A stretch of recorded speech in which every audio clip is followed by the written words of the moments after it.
Bonjour et bienvenue à l'émission Choisie. Alors à l'émission Choisie, nous sommes toujours très heureux de vous retrouver pour réfléchir ensemble et chacun d'entre nous puisse faire un choix libre, un choix éclairé dans notre vie quotidienne et évidemment sur des questions parfois importantes. On ne s'en rend pas toujours compte, mais nous sommes tous confrontés à des questions très importantes et on a souvent l'impression que l'on est guidé, qu'on suit le mouvement et que finalement nous n'avons pas vraiment le choix. Or, oui, nous avons le choix. Alors, cette semaine, nous allons avoir une émission un peu particulière puisque nous allons répondre à des questions qui nous ont été posées par des téléspectateurs qui nous ont écrit, qui nous ont téléphoné ou qui nous ont envoyé un courriel pour nous poser ces questions. Bonjour, Maître Côté. Bonjour, Monsieur Pouetou. Bonjour à vos auditeurs. Alors, je propose qu'on commence directement par la première question. La première question est une question qui vous touche particulièrement, puisque vous êtes très actif dans le droit à l'éducation. Et la première question touche le droit à l'éducation. La question est, a-t-on le droit de ne pas scolariser nos enfants ? Il faut faire attention. On a le droit de ne pas les envoyer à l'école, mais nous devons les éduquer. Alors, je m'explique. À l'article 599 du Code civil du Québec, il est écrit ceci: les pères et mères ont, à l'égard de leur enfant, le droit et le devoir de garde, de surveillance et d'éducation.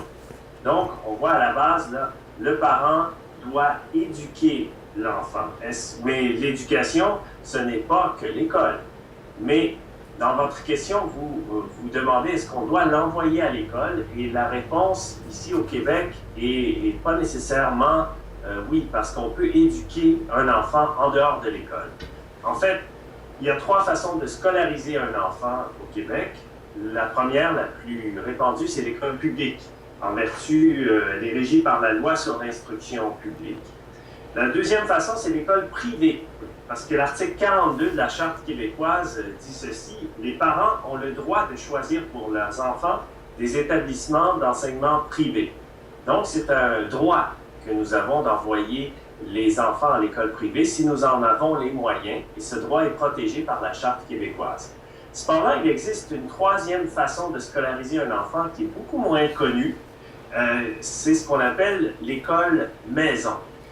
La source se trouve à deux endroits. À l'article 601 du Code civil, où on dit « Le titulaire de l'autorité parentale peut déléguer la garde, la surveillance ou l'éducation de l'enfant. » Donc, l'article dit que le parent peut déléguer et non pas doit déléguer. Ce qui veut dire qu'on a un choix. Et qu'est-ce que ce choix-là? Il est précisé par une autre loi, par l'article, en fait, la loi sur l'instruction publique, qui, elle, prévoit une obligation de fréquentation scolaire, certes, mais à l'article 15 de cette loi-là, il y a une exception que je vous lis.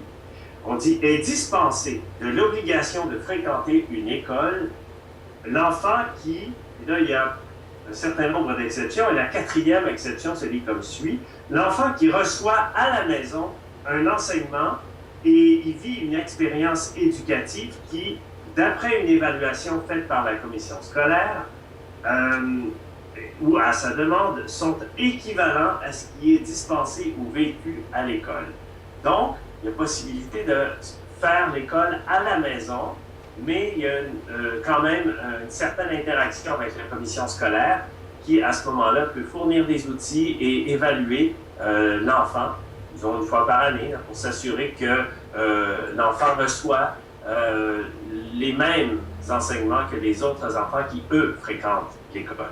Dans l'article de loi, vous avez dit équivalent, donc ce mot équivalent est toujours compliqué. Vous dites, après ça peut être les mêmes. Est-ce que, par exemple, ça va être sur les mêmes cours, ça va être sur les mêmes... vous voyez, est-ce que ça doit être exactement le même enseignement, ou alors le parent peut se dire, ben non, il y a des matières, moi, je ne suis pas du tout conforme avec ça. Je prends évidemment les matières qui vont être le plus litigieuses hein, qui sont l'éducation sexuelle, qui vont être peut-être aussi l'éducation religieuse, l'éducation, je vais aller même plus loin, l'éducation philosophique, pour les cours plus élevés, où là, ben, ce ne sera peut-être pas la même chose à la maison et à l'école. Exactement, vous mettez le doigt directement avec votre bon esprit d'analyse, M. Couetti, sur le mot qui pose problème et sur lequel j'ai eu à plaider plus d'une fois dans plus d'un procès. C'est le mot équivalent. Et équivalent, moi, je plaide que ça ne veut pas dire identique. Il y a une différence entre identique et équivalent. Et c'est ce que j'ai fait valoir devant les juges de la Cour suprême dans l'affaire du collège Loyola. Ma plaidoirie portait précisément là-dessus. Équivalent ne veut pas dire identique, ce qui laisse une marge de manœuvre à l'éducateur pour proposer autre chose à l'enfant en autant que le même objectif est atteint.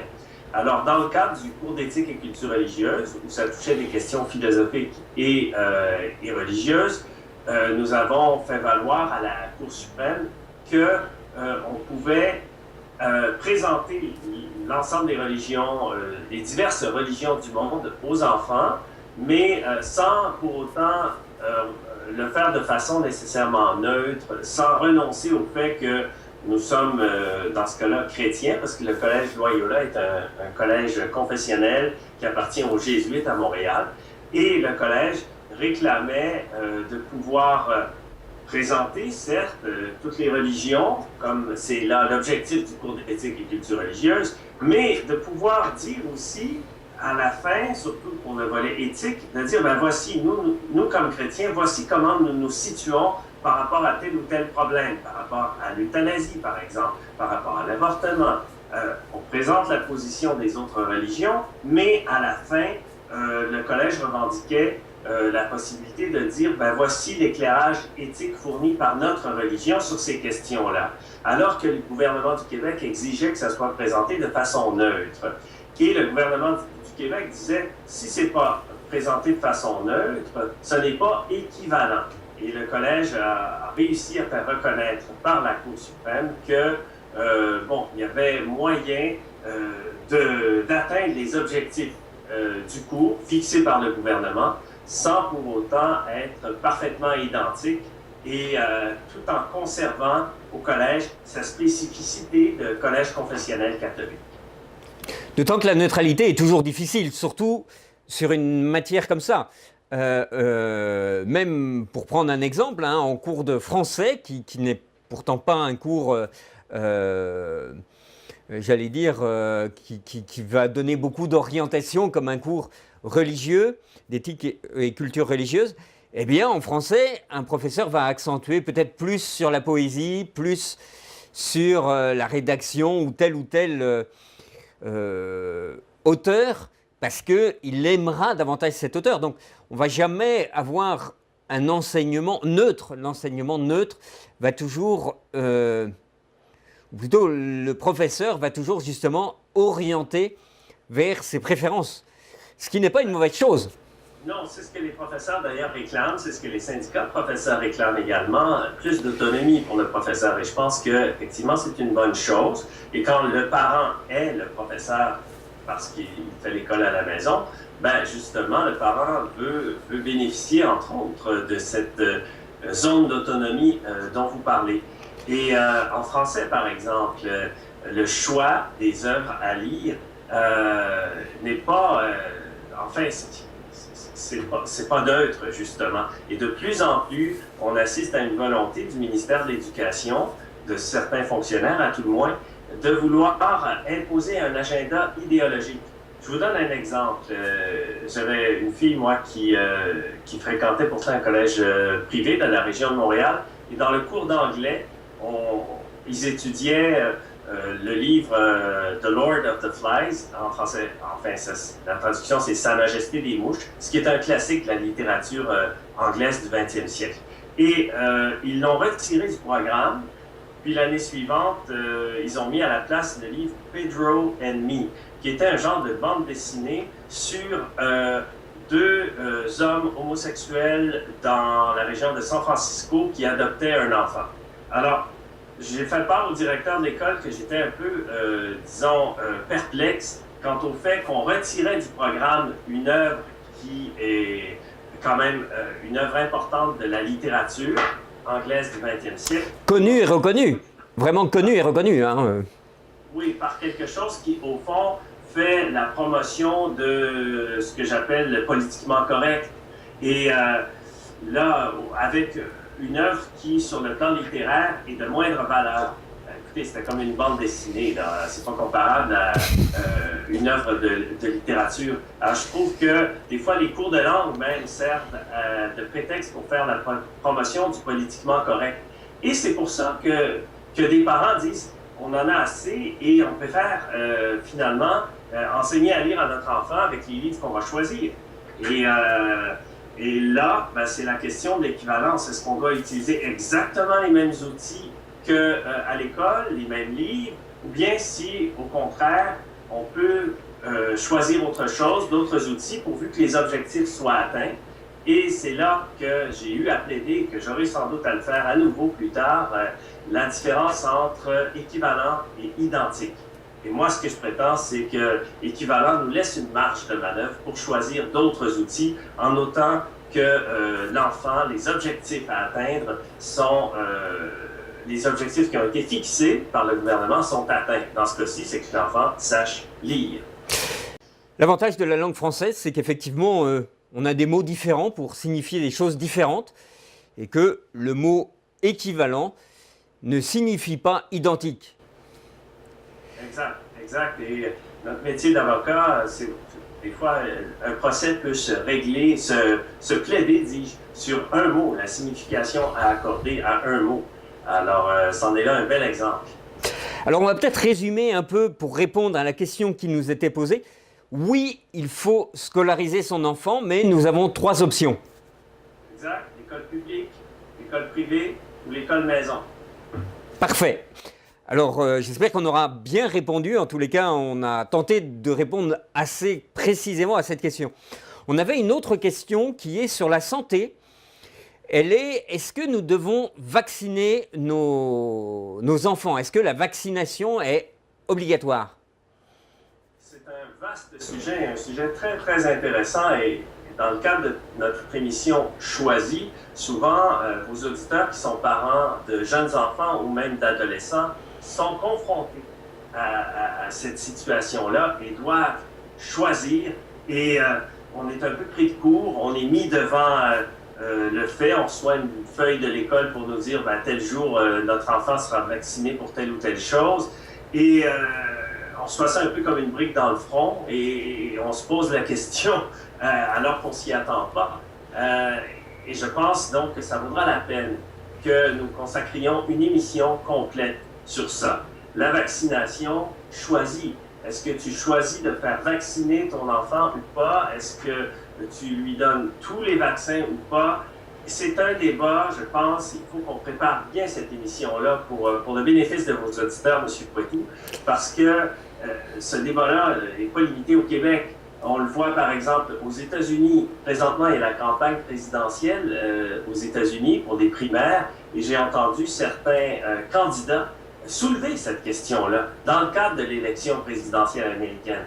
Je sais qu'en France aussi, il y a un grand débat sur la nécessité de la vaccination.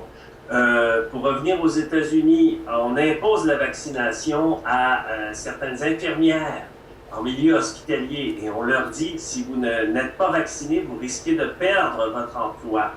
Alors, et dans le réseau scolaire, des fois, on a l'impression que nos enfants sont vaccinés sans même que les parents le sachent, ce qui est pas supposé arriver. Alors, ça vaut vraiment la peine qu'on consacre une émission sur ce thème-là pour que vos auditeurs puissent choisir en toute connaissance de cause. Parfait. Je pense qu'effectivement, on fera une émission là-dessus. Et je pense que c'est vraiment important parce que moi-même qui vient de devenir papa récemment d'une petite fille, j'étais assez étonné de voir à la rapidité avec laquelle la question a été abordée. On n'en a pas du tout parlé jusqu'à la naissance. Et puis, quelques jours après la naissance, eh bien, l'infirmière du CLSC est venue en nous donnant la date de notre rendez-vous pour la vaccination. Donc, effectivement, on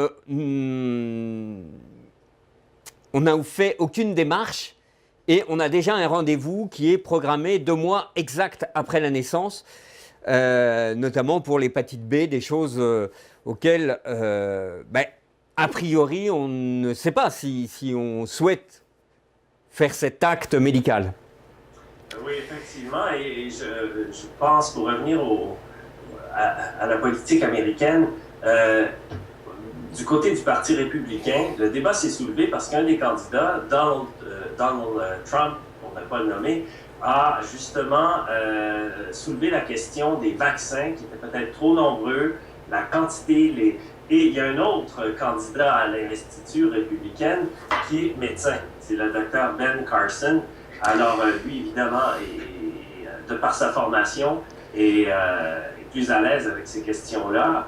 Donc, il y avait une question de dose, de dosage aussi, de nombre de vaccins, parce que au fil des années, le nombre de vaccins qui sont administrés aux enfants a augmenté de façon très, très importante. Et il y a des parents qui revendiquent même le droit, ou enfin la liberté de ne pas vacciner leurs enfants aucunement. Est-ce que ça fait courir un risque à leurs enfants? Est-ce que ça fait courir un risque aussi à la société? Parce que à ce moment-là, si l'enfant ne possède pas les immunités, il devient vulnérable pour attraper certaines maladies et exposer les autres aussi à une transmission. Donc, c'est une question à la fois de choix individuel et de choix collectif aussi, de respect des libertés individuelles, de préservation du bien commun. Alors, c'est pour ça que je pense que ça vaut vraiment la peine qu'on consacre toute une émission de votre série Choisie pour aider les auditeurs à faire un choix éclairé sur cette question très importante. Parfait. Donc, pour l'instant, nous n'apportons pas de réponse à cette question, mais nous consacrerons une émission, ou plusieurs peut-être même, sur ce thème-là, parce qu'on voit que c'est un thème très important. Une autre question que nous avons reçue, c'est sur la liberté de penser. Nous avons fait une émission sur la liberté de parole, on en a fait une autre sur la liberté de penser, et la question était, étant donné qu'on n'a pas le droit de tout dire, on n'a pas le droit de tout penser. Voilà, alors c'était une question sans en être une, puisque c'est un peu une affirmation. En tant que juriste, qu'est-ce que vous répondriez à cette question? Écoutez, je pense qu'on peut penser ce qu'on veut, mais on ne peut pas tout dire.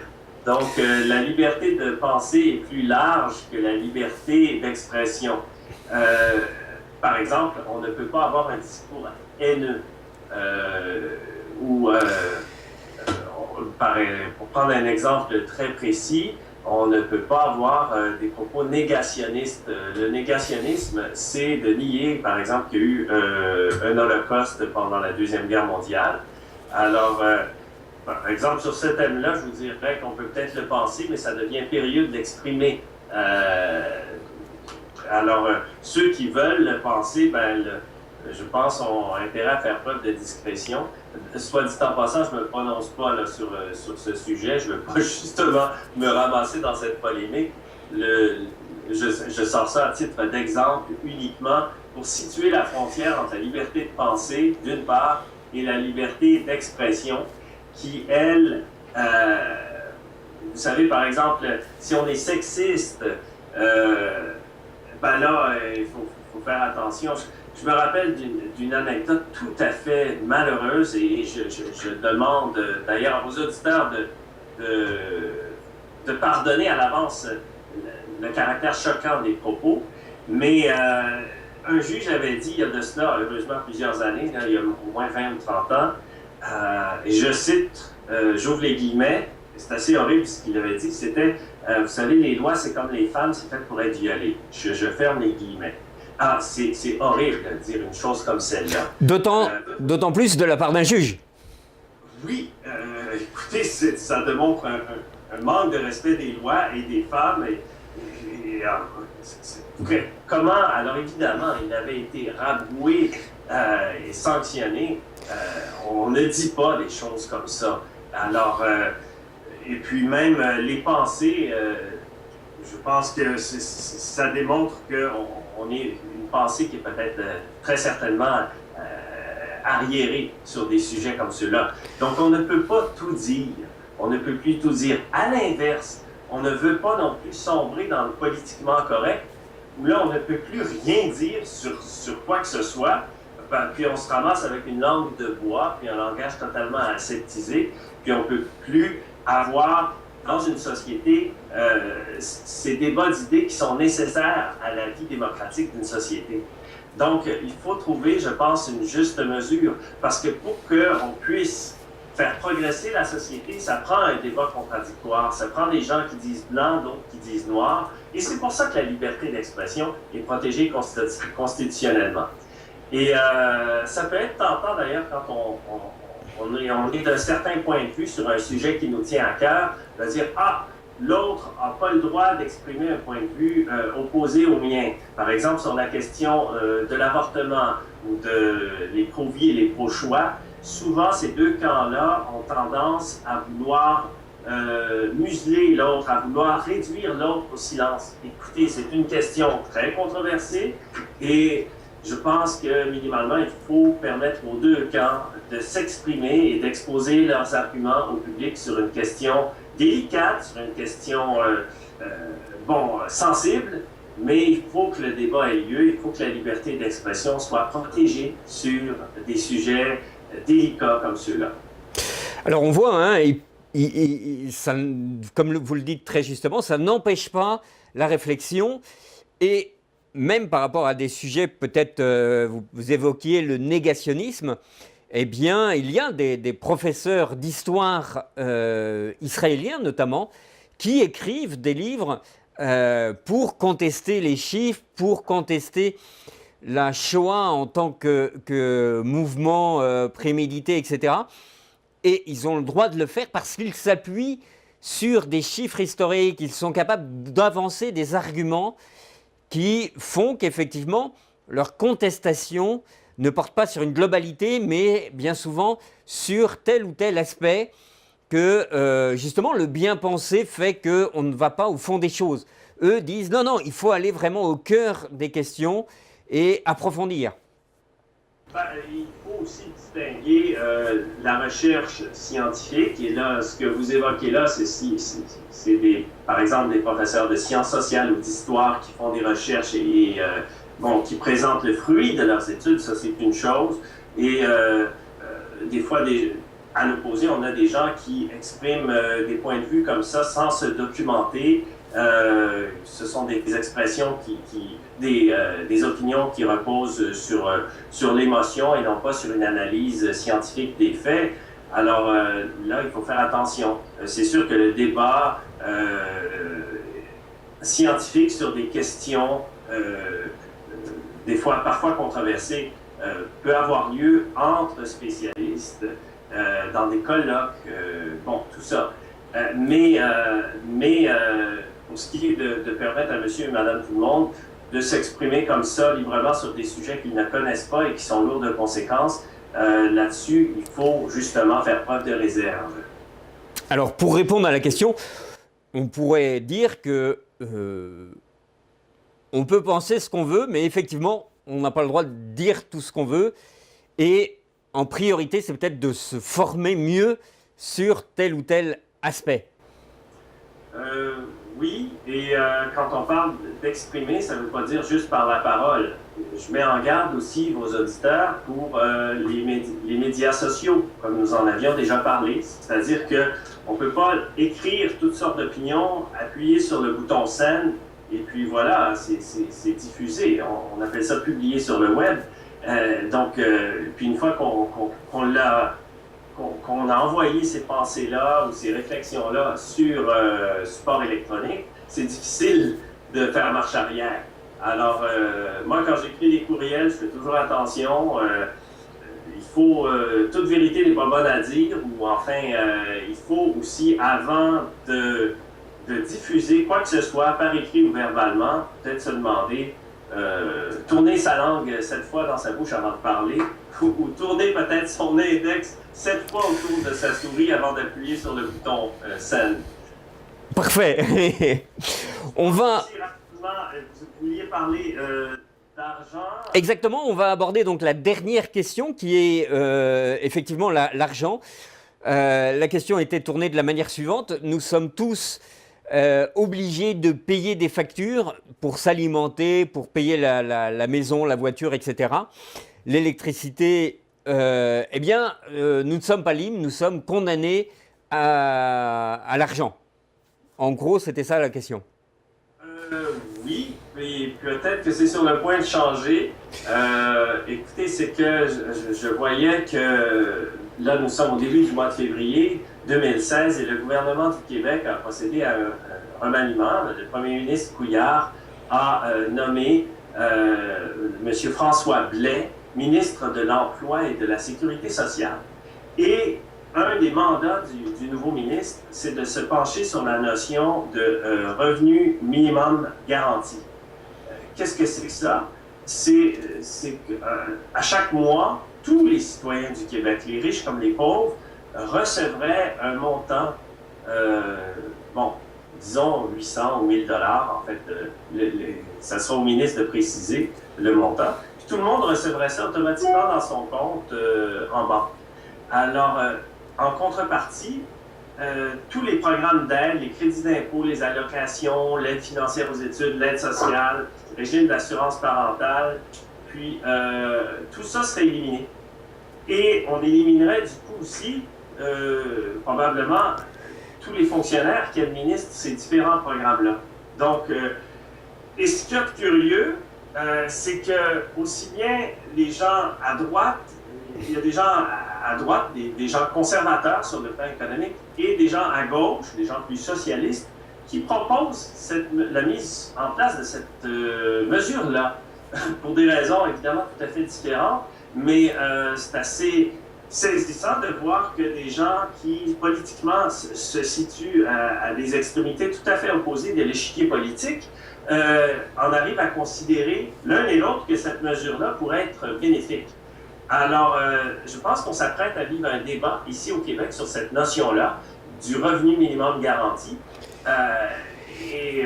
Peut-être que l'argent... Débat qui, curieusement, là encore, hein, on voit une sorte de mondialisation, puisqu'on voit bien que le débat a lieu aussi dans d'autres endroits, comme par exemple en Suisse et dans d'autres pays, hein, vraiment.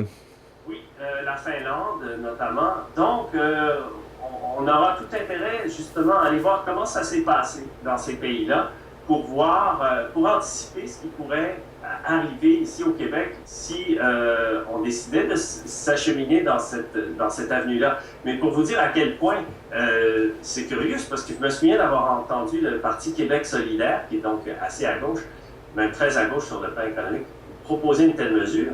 Et là, ce serait le gouvernement libéral, plus à droite sur le plan politique, qui mettrait ça de l'avant. Alors, ça va être très intéressant. Ça va donner lieu à des débats passionnés où des points de vue tout à fait opposés vont s'exprimer, mais c'est très, très bien que ce soit comme ça, puisque la liberté d'expression, justement, nous garantit qu'on puisse échanger de ces questions-là avec des points de vue différents, mais dans le respect de l'opinion qui est exprimée par l'autre. Parfait.